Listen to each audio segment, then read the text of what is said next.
This video covers material in section 4.5. We're going to start by distinguishing between the three types of simulated distributions we've seen: the sampling distribution, the bootstrap distribution, and the randomization distribution. The sampling distribution shows statistics calculated from different samples that are randomly selected from the population using the same sample size. Because the samples are randomly selected from the population, and random sampling is an unbiased method of sampling, sampling distributions end up centered near the population parameter. The bootstrap distribution is used to make confidence intervals. Statistics are simulated by taking samples with replacement from the original sample. And really, we're interested in the amount of variation in those sample statistics, the standard error, which we use to make our confidence intervals. Since the bootstrap distribution is simulated from the original sample, the center is near the best estimate from the original sample. And then the randomization distribution we use when we're conducting a hypothesis test. It's a tool that we use to find the p-value. We simulate statistics that might occur due to random chance if the null hypothesis is true, and because of this, it ends up centered near the null value. So here's an example of a sampling distribution. We're looking at the population of all Major League Baseball players in 2015. The parameter of interest is the mean salary. Here we can see we've got the population data here. And each sample is being selected. You can see the size of the samples is 30. And the dots in the sampling distribution are each representing the mean from one randomly selected sample of 30 players in the population. So for each sample selected, the mean is calculated, and then the mean is put over here as one of these dots.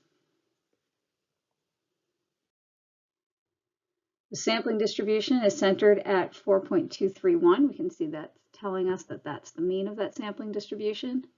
Notice that that's very close to the mean in the population itself. And it ends up centered in around that population mean, the parameter, because random sampling is an unbiased way to estimate the population mean.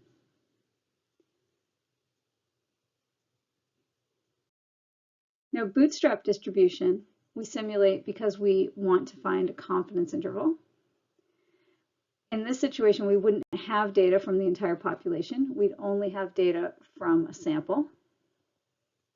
And we'd be using just the data in the original sample to simulate the bootstrap distribution. So each dot in the bootstrap distribution is the mean calculated from one bootstrap sample. They use the same size as the original sample, 30 and 30, and it's sampling with replacement from the players in the original sample.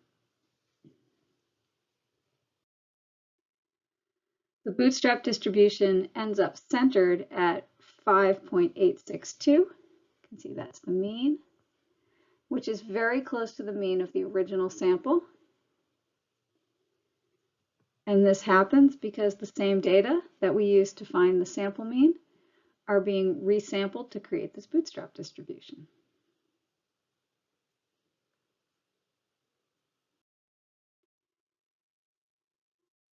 As I said before, the whole reason we're making this bootstrap distribution is so that we can use it to find a confidence interval. To make the confidence interval, we take the best estimate, in this case the mean from the original sample, and for a 95% confidence interval, we'll add and subtract a margin of error that's equal to 2 times the standard error, which we're taking from our bootstrap distribution. And so we get a confidence interval that goes from $3.655 million up to $8.115 million. Now, would we expect to reject the null hypothesis that the mean salary is equal to $5 million? Looking at my confidence interval, I can see that $5 million is in the confidence interval, which means it's plausible that the mean salary is equal to $5 million based on my sample. And so since that it would be plausible, I wouldn't think that I should be rejecting the hypothesis that the mean is equal to $5 million. So this brings us to the connection between confidence intervals and hypothesis tests. Remember that a confidence interval can be thought of as a range of plausible values for the population parameter, and that our null hypothesis is always that the population parameter is equal to some particular value.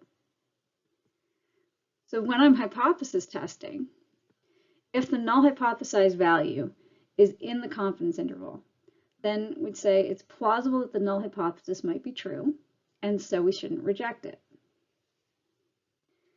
On the other hand, if the null hypothesized value is not contained in the confidence interval, then it's not plausible that the null hypothesis is true, and so we should reject it.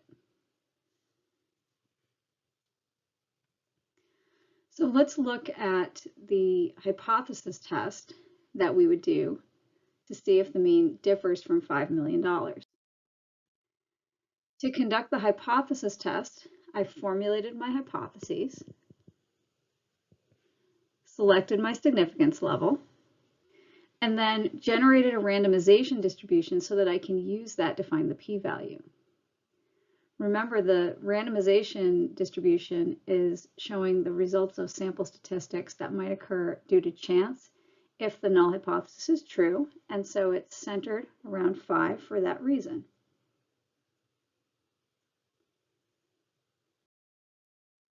The sample statistic comes from the original sample. Since our hypotheses are about the mean of the original sample, $5.885 million, is our sample statistic.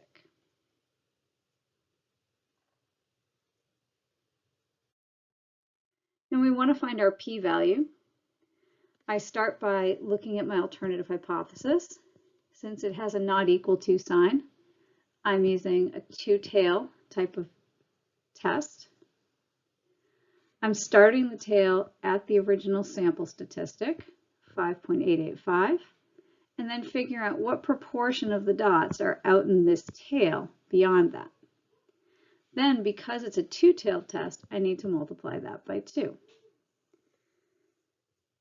So in this case, the p-value comes out to 0.404, which, remember, anything over 0.1 is considered weak evidence. So this is very weak evidence against the null hypothesis.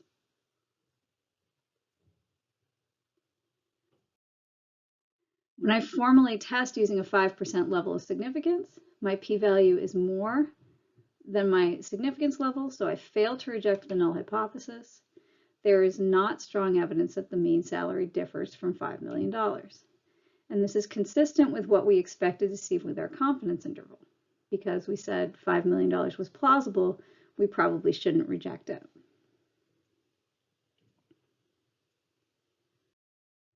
So there's a relationship between the confidence level of your confidence interval and the significance level of the test that it's equivalent to.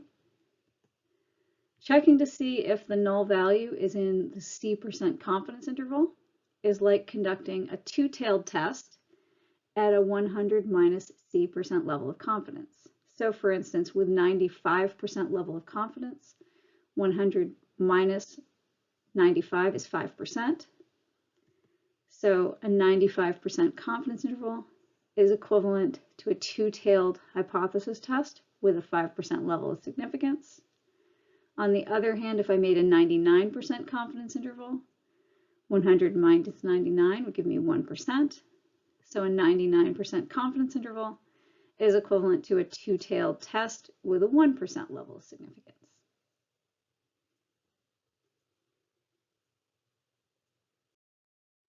Before ending, I'm just going to talk for a second about the test coming up.